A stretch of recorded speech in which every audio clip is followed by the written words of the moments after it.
Barry Hop Sauce here. I need to relay a message from Raoul Pal. If you ever heard of him, he's arguably the best macro economist in our time, in my lifetime.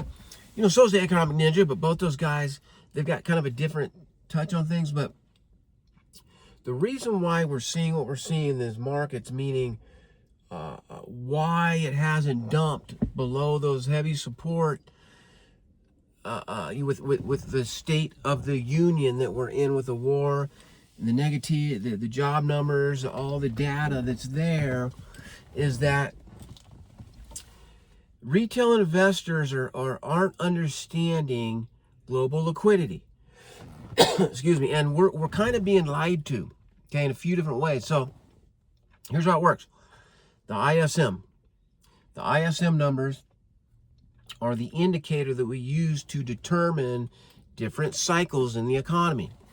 Now, when the ISM is at a certain point and there's more global liquidity, this is when money moves into the greater macro markets,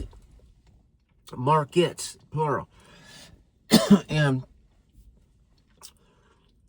you know, we'll add Bitcoin as to one of them.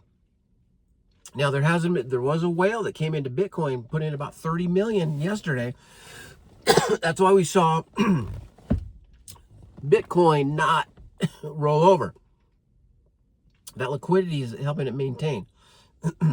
So with that said, historically, the ISM, it's like a sine wave that measures global liquidity. You can see it. It looks like a literal, audio sine wave. This time around, the 4-year cycle has been extended to 5.4 years. Meaning, our debt, let's say the national debt, has to roll over.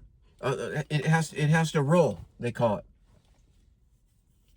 Meaning it has to be refinanced into a smaller percentage rate, or we're going to go bankrupt. So no matter how it plays out, it has to happen every 4 years. There's a different cycle of the debt rolling over with the global liquidity cycles. Okay. We are in a 5.4 year cycle, which basically means we are in year 5 right now, 0.1. Okay. Q2 will be 0.2 and so on. So 2 and 3. Q2 will be 2 and 3. So right around the end of Q2 to Q3 is technically and theoretically the liquidity cycle is supposed to see some money, the institutional money, the smart money, come into these markets. I'm including Bitcoin there as well. So very important to look at, because historically, every time we've had this run, these crazy gasoline and energy prices roll up, there's a session to follow, and that might play into the conversation here. So if you can go to cash, if you're able to sell any of your positions as an investor with some profits, it's time to do it now. That's what I have done. Fortunately, one of my covered calls was that, that was an actual covered call, Friday expiration date. If you're holding a semiconductor stock, you're lucky, because the market's been choppy. We did see a rise in the prices yesterday and today. Kind of doesn't make sense, but we are still in that downward trend, bouncing off the top. You can see it right on the charts. I'll put a link to TradingView, best charting service that's out there if you're interested. It's free. You just put your email in there, create an account, you can see the charts. If you want indicators, they charge a small fee. It's crazy though. But you don't need indicators at first. Just get used to looking at charts, finding resistance levels, support levels, and things like that. Now, if you're thinking about buying into the market right now, It's better than it was 6 months ago because we are lower than that. I think we still have another leg down until this ISM number gets squared away and this global liquidity starts to pick up. We're not going to see a turnaround. It's not going to happen. Savvy investors are able, if you're a trader, you can, those mid-range trades are still happening. There was some profits made this last week. Okay, if you own a semiconductor stock, you're lucky because we had a huge pump on that. But guess what? All the other Mag 7 are trickling down.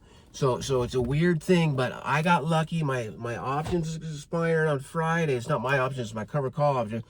I'm selling my stock positions for a nice gain. Okay, it was way below for most of the time I was in this position here, but so I get to draw some more cash out. Okay, that's my personal story. I just want to share that with you. I've built up my portfolio to where I'm going to be over 50% cash, which I was stoked about. Now, don't ever sell anything for a loss, ladies and gentlemen. That's the key to this thing that I've learned. You got to hold it. Sorry, it's boring and brutal, but if you chose a good company, first of all and foremost, and one of the higher liquidity cryptocurrency projects, then you have to wait it out. It'll come back around. Don't worry about it. Now, if you're sitting on a meme coin that's this pumping up thing, I don't know what to tell you on that one. Those are riskier. So, but for right now, don't sell at a loss. This is not financial advice. I'm not going to sell at a loss. I'm going to continue to hold. I have about 4 or 5 positions that are still in the red. We're just going to hold on to those. And when that global liquidity cycle turns around, we're off to the races. But so the question is when to get in. I'll share with you when I'm getting in. Okay, and we can just go from there. So thanks for checking in, people.